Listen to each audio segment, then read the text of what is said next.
ঢাকায় পৌঁছেছে তারেক পরিবারের আদরের বিড়াল জিবু। দীর্ঘ ভ্রমণ শেষে ঢাকায় পৌঁছেছে বিএনপির ভারপ্রাপ্ত চেয়ারম্যান তারেক রহমানের আদরের বিড়াল জিবু। এমন খবরে বিড়াল প্রেমীদের সামাজিক যোগাযোগ মাধ্যমে কৌতূহল ও হাস্যরসের ঢেউ উঠেছে। জানা যায়, লন্ডন থেকে আসা একই ফ্লাইটে বিশেষ যত্নে আনা হয় জিবুকে। বিমানবন্দরে নামার পরপরই তাকে দেখতে ভিড় করেন কৌতূহলী বিড়াল প্রেমীরা।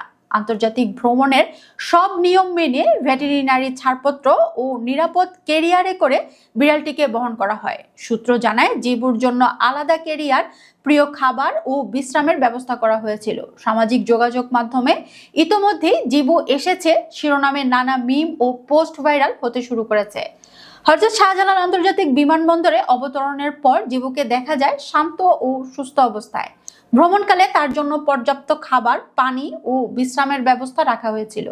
সঙ্গে ছিল প্রিয় খেলনা ও কম্বল, যাতে যাত্রাপথে অস্বস্তি না হয়। বিমানবন্দরে উপস্থিত কয়েকজন বিড়াল প্রেমী জিবুকে এক নজর দেখার চেষ্টা করেন। পরিবারের ঘনিষ্ঠ সূত্র জানায়, ঢাকায় পৌঁছে জিবুর জন্য আলাদা বিশ্রাম ও পরিচর্যার ব্যবস্থা করা হয়েছে। নতুন পরিবেশে মানিয়ে নিতে কিছুটা সময় লাগলেও আদর যত্নে জিবু দ্রুত স্বাভাবিক হয়ে উঠবে বলে আশা করা হচ্ছে। প্রসঙ্গত, তারেক রহমানকে বহনকারী বাংলাদেশ বিমানের ফ্লাইটটি বেলা 11টা 40 মিনিটে ঢাকায় হযরত শাহজালাল আন্তর্জাতিক বিমানবন্দরে ফ্লাইটটি অবতরণ করে।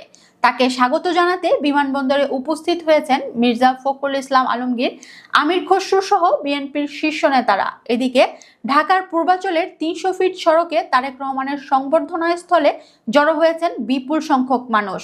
দীর্ঘ প্রায় 1.5 যুগের নির্বাসিত জীবনের অবসান ঘটিয়ে দেশে আসলেন বিএনপির ভারপ্রাপ্ত চেয়ারম্যান তারেক রহমান। বুধবার রাত 12:15টার দিকে লন্ডনের হিথ্রো বিমানবন্দর থেকে তাকে বহনকারী বিমান বাংলাদেশ এয়ারলাইন্সের ফ্লাইট BG-102 ঢাকায় অবতরণ করেন 11টা 55 মিনিটে।